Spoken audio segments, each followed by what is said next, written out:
What's good, guys? Kame here.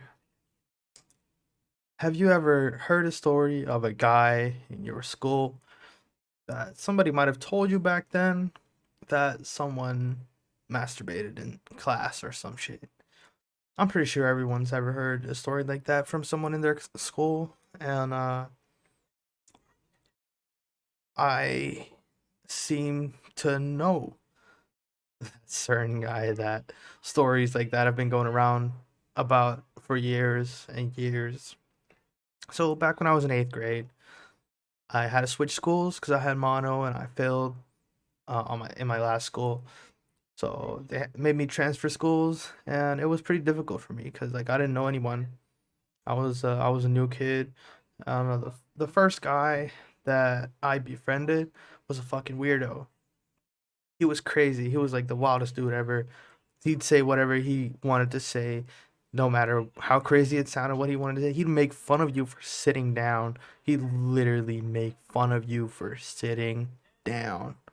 You could be doing the most normal shit ever. He just laugh at you like, "What the fuck are you doing? You sitting down or some shit, bro?" Yeah, I'm sitting down, bro.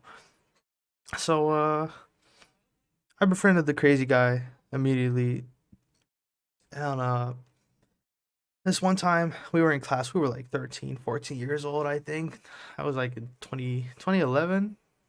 I think it was in 2011. So we were just sitting down in class, and he starts taking off his hoodie. He puts it on. He puts it on top of him. He's just putting it on his lap, and he's like, "Bro, can you please keep an eye out for me? Just keep an eye out for me." I'm like, "What am I supposed to look for?" And he's just like, "Just don't make sure I don't get caught." And I'm like, "Caught doing what?" So he's like, "Just fucking keep an eye out for me. Just keep an eye out." Like, all right, sure. Probably couldn't be doing anything too crazy, right? And I see his hand go under his hoodie, and I hear him moan a little, grunt a little. I hear him make all these very soft sounds, and I'm like, all right, this could be a little weird. And as soon as the teacher turned around, he was just I saw something go up and down under his hoodie, and I'm like, "Oh, why are you, bro? What are you doing?" And I just ignored it after that because he didn't really give me an answer, but I think I knew what he was doing. You know, he was beating the meat, murking the gherkin. So after like 5 or 10 minutes, I think his breathing started to get deeper, and he was like making more sound, and I was like, "Fuck, he really was, wasn't he?"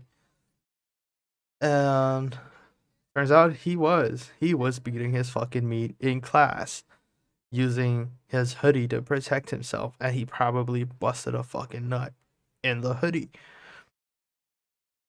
So I raised my hand, I asked if I could sit somewhere else, and I sat by myself for most of the year during English class cuz I didn't want to, you know, I didn't want to snitch on the dude. He turned out to be my best friend, you know what I mean, throughout high school. I didn't want to snitch on the dude. And the same dude had the craziest shit happen ever. He uh he had a pretty rough puberty.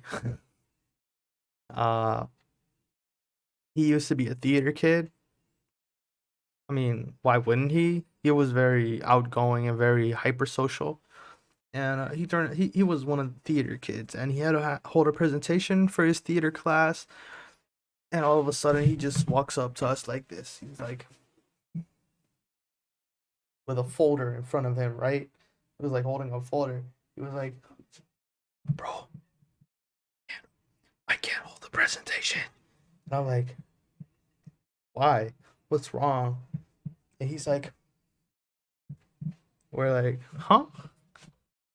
All of a sudden, he's like, "Bro, I got a boner." And I'm like, me and my other friend, we were just fucking.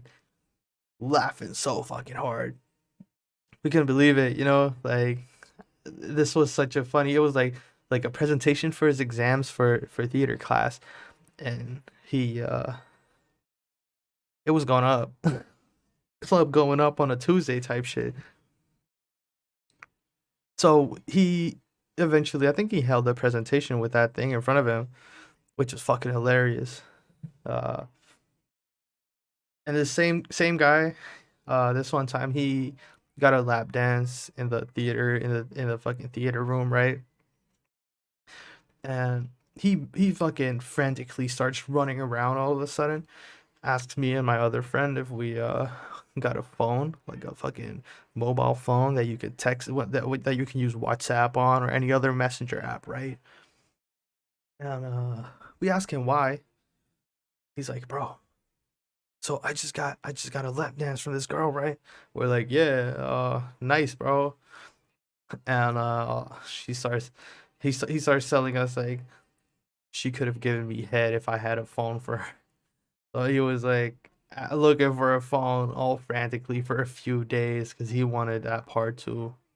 He really wanted that part too, and it was hilarious. We were like, I think we were like 15, 16 around that time. It was so crazy. He started asking every single person he came across if they got a spare phone for him. And every time we heard him say that to someone, we knew what he was getting at, which was hilarious. That girl, she was weird looking. She had like a tooth gap. She had like the US Mexico border as a tooth gap, you know what I mean? But it was so funny to see that shit happen. He was a strange dude, but he was one of my best friends in high school. But it's he just felt like he was a Grand Theft Auto side character in my life, which was fucking funny. He always made the funniest scenarios happen, and that's a few of them. I could go on and on about stories about him. So if you guys want to hear that,